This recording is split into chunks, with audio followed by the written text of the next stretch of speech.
Update, brought to you by Simcox Advocates, advising businesses and families since 1949. Visit simcox.com or call 690 300. Manx Radio's Update with Andy Wint.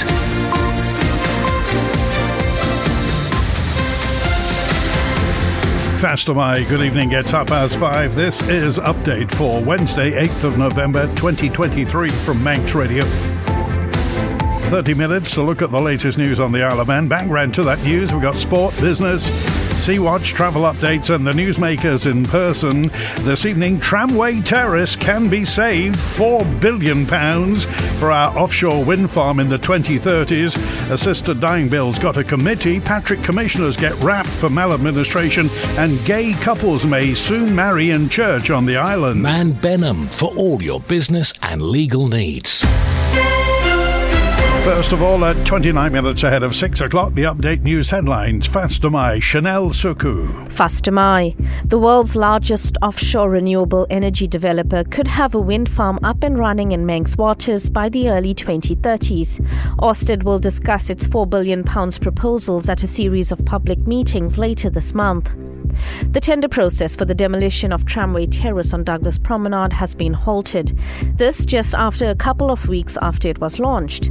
And possession of nitrous oxide for recreational use is a criminal offence in the UK from today, and it's a move which automatically applies here on the Isle of Man. The drug, also known as laughing gas, is now categorised as a Class C substance. In international news, £15 million has been reallocated to help businesses affected by flooding in Northern Ireland. Last week, Storm Ciarán left many devastated after heavy rain caused canals to burst their banks. Hospitals in England are to cut back on some pre-planned care in order to cover the cost of strikes in the NHS. Industrial action since December has led to the health service getting up a bill of over £1 billion. And the COVID inquiries heard Boris Johnson's team were like wild animals during the pandemic. Giving evidence earlier today, the former cabinet secretary called some of those surrounding him feral. Those were your headlines. News at 6. Man Benham. Contact us by phone, video call, email or face-to-face. We're happy to connect with you. Manx Radio Weather with Manx Glass and Glazing. Goromaya, thank you. Chanel, from the Ronaldsway Met Office, there is a strong wind warning in operation for the North Irish Sea. State of sea is moderate or rough, and the weather this evening, partial cloud, a southwest wind may bring some periodic showers. Overnight minimum temperature is 5 Celsius. For Jardine, Thursday, sunny intervals, isolated showers and a moderate to fresh southwest wind which will veer westerly. Daylight maximum 10 Celsius tomorrow. Mostly dry through the night, down to 6 into Friday. Jehenya, a small risk of an odd shower and a light to moderate northeasterly, backing northwesterly as the day progresses. Top temperature is 11 on Friday. Tide's on the way back in. High water 9 minutes past 8. Low tide 8 minutes before 3 a.m. Sunrise 26 minutes before 8. And high water tomorrow morning at 4 minutes past 9. Manx Glass and Glazing are proud to be an approved contractor with Construction Isle of Man. Call the team on 674 573 or visit the showroom on the Snugborough Trading Estate. Well, it was all set to be demolished, but now the tender process for the demolition of Tramway Terrace on Douglas Promenade has been halted just a couple of weeks after it was launched. It follows receipt by government of a new structural survey which concludes the registered building can be repaired. Here's Simon Richardson. Rewind to the 18th of October, and Infrastructure Minister Tim Crookall announced that the Tramway Terrace was to be demolished after a structural assessment, and a tender process would begin immediately to find a specialist firm to carry out the work. The announcement sparked an outcry from conservationists who accused the department of riding roughshod over planning procedures for a listed property. Now, following another independent report, it seems the building isn't about to fall down after all. Mr Crookall says that while safety concerns correctly triggered the demolition tender process, he welcomed the findings of the new report, which means they can look at how to find a positive outcome. Meanwhile, DEFA Minister Claire Barber has given an assurance that the demolition of a registered building will always be the last resort after other options have been robustly considered. The world's largest offshore renewable energy developer could have a wind farm up and running in Manx waters by the early 2030s. Ørsted will discuss its £4 billion proposals at a series of public meetings later this month. Development Director at Ørsted is John Galloway. So what we have is an agreement for lease with the Isle of Man government, which we were granted in 2015. And in there are commercial terms around what we would pay as a rent every year during the operational lifetime of the wind farm. So the large-scale wind farm, which would be connected, say, to the UK, would generate a certain percentage which would be directed to the Treasury, and that would be set out every year over the lifetime of the wind farm. We're working on the plans for the size and scale of the project. That's part of the design stage that we're in now. And once we have more detail on that next year, then we'll present some of the facts and figures around what the opportunity could look like. The 2050 target for net zero is aligned with the Paris Agreement, and the Isle of Man is now part of that via the UK's accession to that as well. And it aligns with the targets that the UK has, that other countries have, like Ireland and other countries across Europe. At the moment, we know the Isle of Man is really carbon intense per capita. It's got a lot of work to do in that direction. But with the opportunities there are with natural resources like the wind in our seas and on land, there's real opportunities to decarbonise really quickly. And I think the opportunity that the Isle of Man has, both economically but socially, is to make a major contribution as an island nation and show people how that journey can be made really quickly and be a pioneer. Update brought to you by Simcox Advocates, advising businesses and families since 1949. Visit simcox.com or call 690 300. Faster, my good evening. It's 23 minutes before 6 on Manx Radio. A committee has been formed to look at the clauses of the Assisted Dying Bill. It had its second reading in last week's House of Keys sitting, with politicians voting in favour of proceeding with the legislation. Oncan MHK Rob Callister proposed the committee, which he's now a member of. Yeah, I'm glad that the committee's been set up. I think on behalf of the people of this island, this legislation has to be right, and it's not about throwing it into the political long grass. This is about making sure we have a piece of legislation that is robust and people can access in the future. There were dire warnings about the length of time this would add to the process. Yes, and as I say, this is not a fresh debate, taking evidence on assisted dying. This is about going through each of those 14 clauses very clearly, and if the committee does need to take evidence, then take evidence and then report back to the House in February 2024. An interesting committee. Have you examined their credentials as to whether they voted for or against the second reading? I haven't. I think the committee structure is perfect. As you say, you've got a lot of experience, a lot of qualifications in there. So to me, it's the perfect committee. The question is, we've got a task to do now, between now and February 2024, to make sure that legislation is right. You're on the committee. It's going to be very complicated. It will be complicated, but anybody who's spent considerable time researching this piece of legislation knows it's complicated, and that is why we've got to do the work in order to help our other colleagues within the House. Patrick Commissioners handling a complaint which spanned 9 months has been found as maladministration by the Tynwald Commissioner for Administration, Angela Main-Thompson. Our local democracy reporter Emma Draper with the detail. The Tynwald Commissioner for Administration has ruled in favour of a complaint made by a couple in the parish of Patrick. Patrick Commissioners and a board member, referred to as Commissioner X, had agreed to look into scraping back a grass verge which had overgrown onto a road.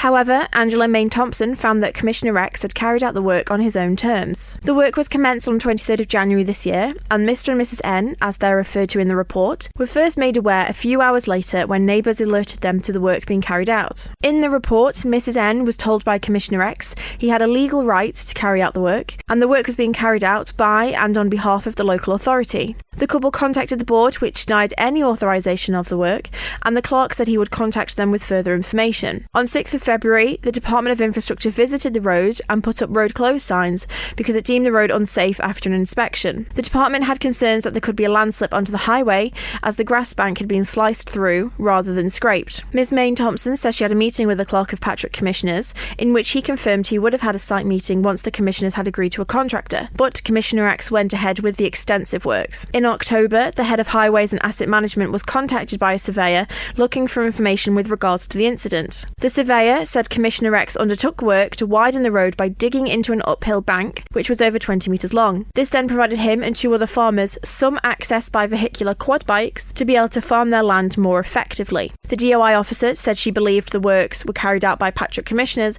in preparation for a visit from the Lieutenant Governor. She said it's totally unacceptable for individuals to carry out works on government land for personal benefit. Ms Maine Thompson concluded her report by saying the commissioners need to improve its website and communication because it is not efficient. She says the local government unit need to consider whether the powers it has are good enough and should consider being able to suspend commissioners for a reason that isn't a criminal conviction. Sea Watch with the Isle of Man Steam Packet Company. Motor vessel Manxman left Heysham at 13 minutes past 2. She'll be shortly into the bay and then onto the link span close to 6 o'clock. Departing this evening at 7:45, arriving in Heysham at 11:30. Now, the overnight departure is leaving early. The 02:15 from Heysham will now leave at 1:40 a.m, 20 to 2. If you know anybody, they're requested to check in no later than 1 o'clock. That will arrive tomorrow morning, of course, about 35 minutes early, around about 5:30. Tomorrow morning's departure, 8:45. Manxman heads to Heysham. Follow the Steam Packet on Twitter for the latest sailing information. A Manx advocates urged the Isle of Man's Deputy High Bailiff to write to Manx Care to speed up a psychiatric assessment for a man being held at the Isle of Man prison. The story from Tessa Hawley. Paul Rogers made the plea at Douglas Courthouse yesterday on behalf of his client, who's currently on remand at the Derby facility because he has no suitable bail address.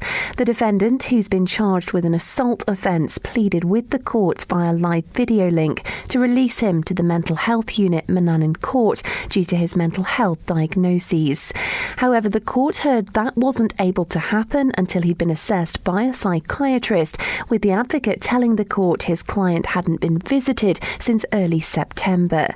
This, he said, was despite his client being held on the segregation wing. Mr Rogers explained that he'd be writing to Ross Bailey, Manx Care's General Manager of Integrated Mental Health Services, to request the assessment be expedited. He also encouraged Deputy High Bailiff Rachel Braidwood to do the same. In response, she said she shouldn't have to intervene to ensure reports like this are carried out promptly. It seems to me that prison isn't the best place for him, she told the court. He's only being held there because there is nowhere else for him to go. The man will next appear before the court on the 14th of November.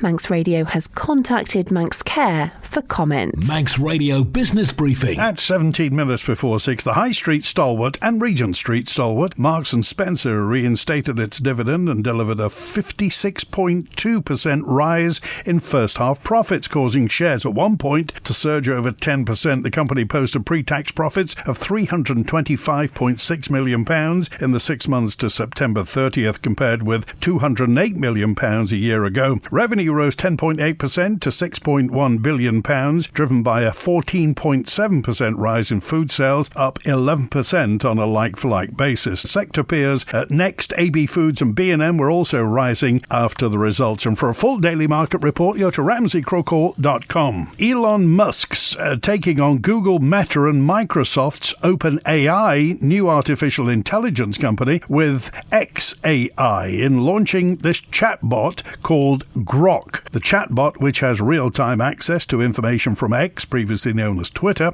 it's been described as sassy and rebellious, with Mr. Musk noting that it loves sarcasm and responds to a little humour. Analysis have said it makes sense for Grok to tap into X's treasure trove of posts and proprietary user-generated content. However, as X has had a long life full of bots, spam, junk and misinformation, Grok will have to be trained very well to reference the vast breadth and depth of all historical X/Twitter posts to ensure accuracy. We wait and watch. The Stock Market Report. Brought to you by Ramsey Crookall. UK and European markets nudged higher as investors assessed a slew of corporate earnings. The dollar gained for a third day. Oil remained under pressure after sliding to the lowest in more than 3 months. And gold prices retreated for a third straight session. The numbers reported by Ramsey Crookall at the close in London. The FTSE 100 down 0.1%, 7,401. The DAX in Frankfurt up 0.5% at the close, 15,223. And a short time ago, New New York City, the Dow Jones Industrial down 0.1% at 34,115. The Nasdaq Tech Stocks Index down again just over 0.1%, 13,622.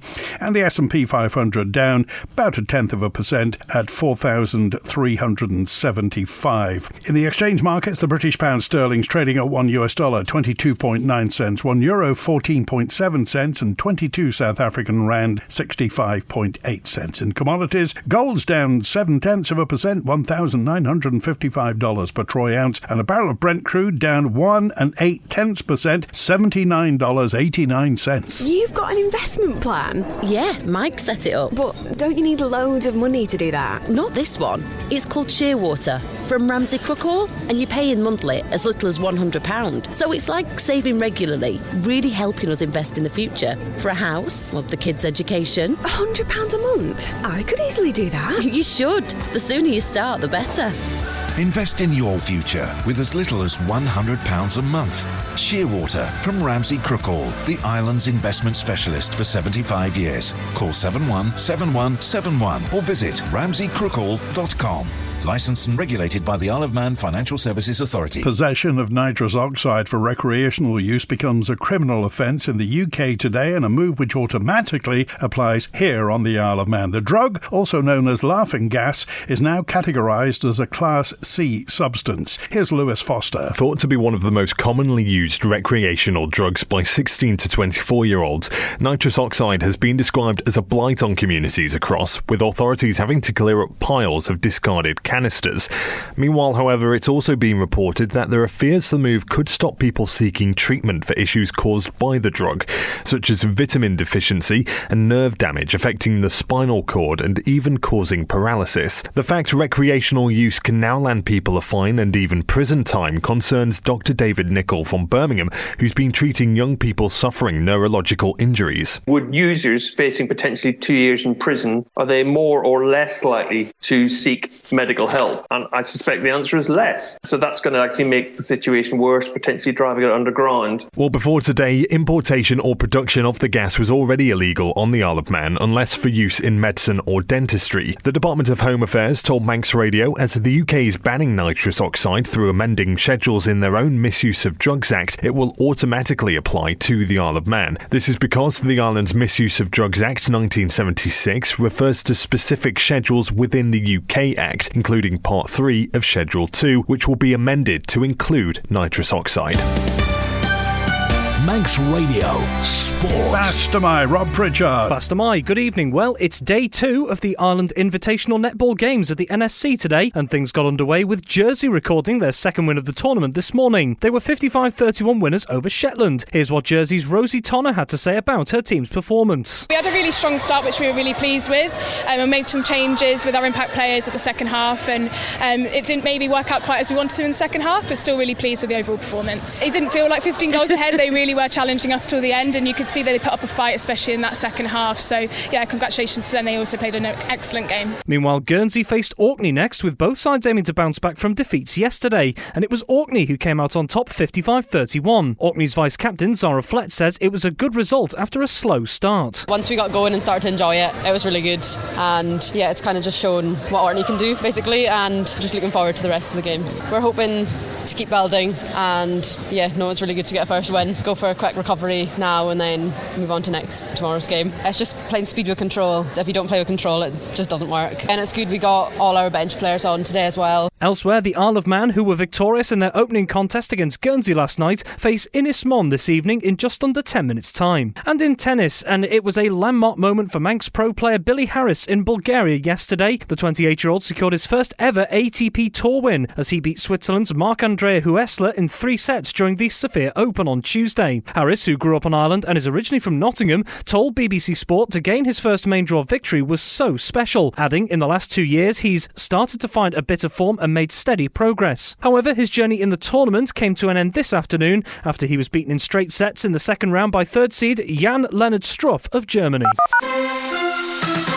Manx Radio Travel, driven by Quayside Tyres and Service Centre. Inbound at Ronaldsway, the 7:30 EasyJet from Gatwick's on time, 10 to 8 Loganair from London City, and the returning patient transfer Loganair from Liverpool at 5 to 8, all showing on time. Outbound 6 o'clock Loganair to Liverpool, and the 8 o'clock EasyJet back to London Gatwick. They're working on Newcastle Town Road tonight, so watch out for those lights on a 30-mile-an-hour speed limit. I think they're going to be painting the road tomorrow as well.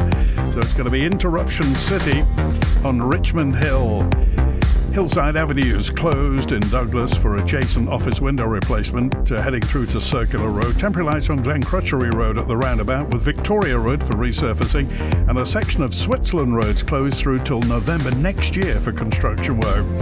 Temporary lights on Saddle Road, Braddon, for draw pit work. No, me neither. In Derby, a section of Bretney Close is closed for construction. Queen Street, Castletown's closed for resurfacing. Temporary lights on Peveril Road, Peel, for resurfacing, and also lights on Queen's Drive in Peel for patching works. Old Laxey Hill is closed for excavation work. Quayside Tyres and Service Centre, with 1 year's free engine warranty from Castrol. Get more with Gay couples could soon be able to get married in church on the Isle of Man. Trinity Methodist Church in Douglas is likely to become the first in the island to solemnise same-sex marriages. Reverend Janet Corlett is the chair of district and leader of the team of ministers. In a way, it's a culmination of a long journey, a faith journey of the Methodist Church as a whole. We can look back at least 30 years to a statement that the Methodist Church made 30 years ago, saying that we recognise, affirm and celebrate the participation and the ministry of lesbians and gay people in the church. So that's 30 years ago, and then quite recently, 2019, we took another look at relationships and marriage, all relationships, and whether marriage could be extended to include the marriage of any two people. It's not a compulsion, it's a freedom. So we don't all agree. Some churches may want to, some churches may not. Part of our witness is to say we can live with contradictory convictions, but Trinity has been pushing for some time really to have the discussion to reach this decision to register Trinity. The registries in the Isle of Man have a letter from the Methodist Church nationally saying that churches are permitted to register for same-sex marriage, but it's the trustees of each building who make that decision. It's not the ministers, it's each individual church, and we're not asking churches to even take a vote if they don't want to. Churches would come to us and say, well, we're interested in discussing it. So some churches may, and some may feel that it's not on their agenda at the moment. Update brought to you by Simcox Advocates. The safety standards for multi-storey car parks on the Isle of Man are going to be reviewed by the Department of Infrastructure. Minister Tim Crookall MHK made the announcement in House of Keys after being questioned by the Garth MHK Daphne Kane. The department manages two multi-storey car parks, namely Drungold Street and Chester Street. The car parks fall under the fire safety standards as set down in the 2014 building regulations. These car parks are constructed from reinforced concrete and are considered open-sided. The car parks are visually checked on a daily basis, as well as routine annual fire door checks. The 2014 building regulations and fire safety standards are the responsibility of the Department for the Environment, Food and Agriculture, who regulate the legislation governing building control. However, the department is currently reviewing the car park procedures for the car parks in conjunction with health and safety. Following the Luton Airport fire and a previous fire at Liverpool's King's Dock in 2017, further guidance was published that suggested that all multi-storey car parks would benefit from sprinkler system being fitted and an alarm system, but also greater spacing between vehicles. Could the Minister give any assurance that those considerations will form part of the review? I have said we are reviewing this, and I would like to think that DHA vis-a-vis the Isle of Man Fire and Rescue Service will be involved in that and giving us their guidance as well. Could the Minister give any indication when the outcome of the review will be known, whether it will be published?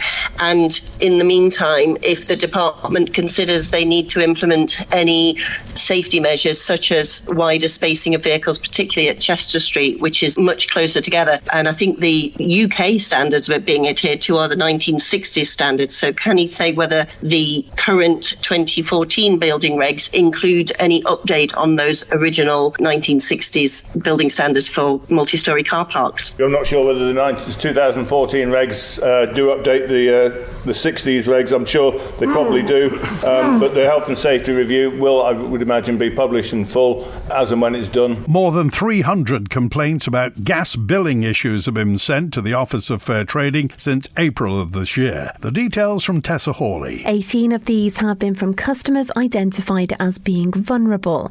The OFT acknowledges this is a subjective rating and says it bases its judgment on vulnerability on telephone conversations, home visits and information from concerned relatives or MHKs.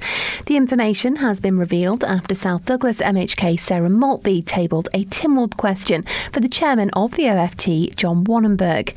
He told her most, if not all, of the 18 complainants were distressed and confused, as they'd not received some of, or in rare cases, any of their gas bills, and or were unable to understand them. This, the OFT says, means a few of them may actually have been able to pay their bills once they received or understood them. Mr. Wannenberg said the majority of complaints from the vulnerable were due to their concern at how much they might owe, or from those who were plainly struggling to pay what they did owe. He adds that the OFT prioritises complaints from these customers and will undertake home visits in many cases and actively engage with Isle of Man Energy to resolve issues. Of the 300 plus issues, there were 10 relating to customers either having their gas supply cut off or being told they'd be cut off if they didn't pay what was owed. Only one of the 10 was recorded as being vulnerable and their service had not been disconnected. The OFT says it's been advised this complaint has now been resolved. The OFT adds, as far as it's aware, Isle of Man Energy does not apply charges to customer accounts as a result of late payments.